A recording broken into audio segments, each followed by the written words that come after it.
Children must have often wondered why jellyfishes have no shells, like so many of the creatures that are washed up every day on the beach. In old times, this was not so. The jellyfish had as hard a shell as any of them, but he lost it through his own fault, as may be seen in this story. The sea queen Orihime, whom you read about in the story Oshimaru, grew suddenly very ill. The swiftest messengers were sent hurrying to fetch the best doctors from every country under the sea. But it was all of no use. The queen grew rapidly worse instead of better. Everyone had almost given up hope when one day a doctor arrived who was cleverer than the rest and said that the only thing that would cure her was the liver of an ape. Now, apes do not dwell under the sea, so a council of the wisest head in the nation was called to consider the question of how a liver could be attained. At length it was decided that the turtle, whose prudence was well known, should swim to land and contrive to catch a living ape and bring him safely to the ocean kingdom. It was easy enough for the council to entrust this mission to the turtle, but not at all so easy for him to fulfill it. However, he swam to a part of the coast that was covered in tall trees, where he thought the apes were likely to be, for he was old and he had seen many things. It was some time before he caught sight of any monkeys. He often grew tired while watching for them, so one hot day, he fell asleep in spite of all his efforts to keep awake. By and by, some apes who had been peeping at him from the tops of the trees, where they were carefully hidden from the turtle's eyes, stole noiselessly down and stood round staring at him, for they had never seen a turtle before and did not know what to make of it. At last, one young monkey, bolder than the rest, stooped down and stroked the shining shell that the strange new creature wore on its back. The movement, gentle though it was, woke the turtle. With one sweep he seized the monkey's hand in his mouth and held it tight in spite of every effort to pull it away. The other apes, seeing that the turtle was not to be trifled with, ran off, leaving their young brother to his fate.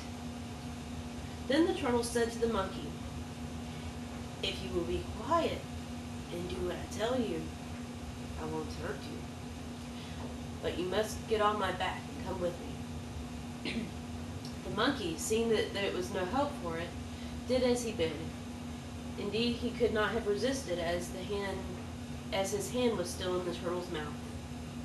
Delighted at having secured his prize, the turtle hastened back to the store and plunged quickly into the water.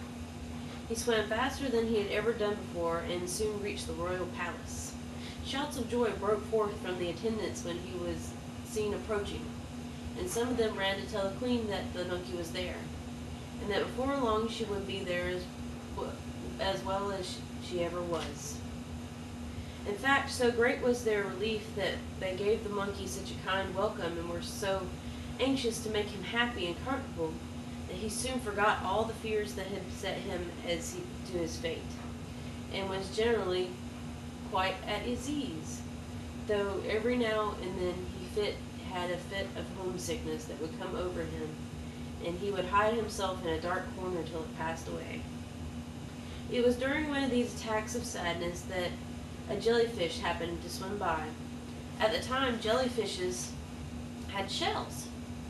At the sight of the gay and lively monkey crouching under a tall rock with his eyes closed, his head bent, the jellyfish was filled with pity and stopped, saying, "Ah, poor fellow, no wonder you weep.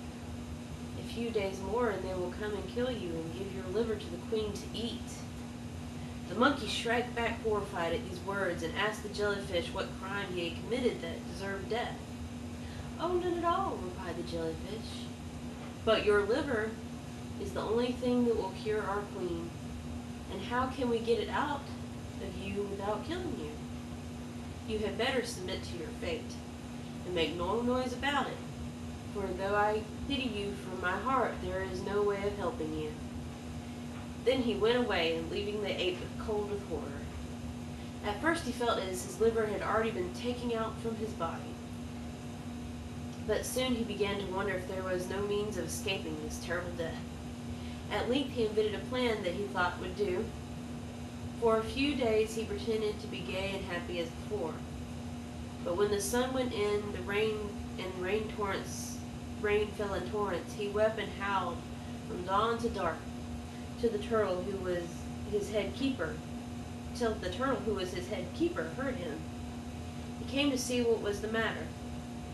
Then the monkey told him that before he left home he had hung his liver out to dry in a bush, and if it was always going to rain like this, it would become quite useless. And the rogue made such a fuss and moaning, he would have melted a heart of stone. And nothing would content him but that somebody would carry him back to land and let him fetch his liver again. The queen's counselors were not the wisest of people, and they decided between them that the turtle should take the monkey back to his native land and allow him to get his liver off the bush, but desired the turtle not to lose sight of his charge for a single moment. The monkey knew this and entrusted his power of beguiling the turtle when the time came, and mounted on his back with feelings of joy, which he was, however, careful to conceal. They set out, and in the few hours they were wandering about the forest where the ape had first been caught. And when the monkey saw his family peeping out from the treetops, he swung himself up to by the nearest branch, just managing to save his hind leg from being seized by the turtle. He told them all the dreadful things that had happened to him, and gave a great war cry which brought the rest of the tribe from the neighboring hills. At a word from him, they rushed in a body to the unfortunate turtle, threw him on his back, and tore off the shield that covered his body. Then with mocking words they hunted him to the shore and into the sea, which he was only too thankful to reach alive. Faint and exhausted, he entered the queen's palace, where the cold of the water struck upon his naked body and made him feel ill and miserable. But wretched though he was, he had to appear before the queen's advisors and tell them what had befallen him, and how he had suffered the monkey to escape. But, as sometimes happens, the turtle was allowed to go scot-free, and had his shell given back to him, and all the punishment fell to the poor jellyfish, who was condemned by the queen to go shellless for the rest of it ever. Who was condemned by the queen to go shieldless forever after. This is a terrible story, Rico.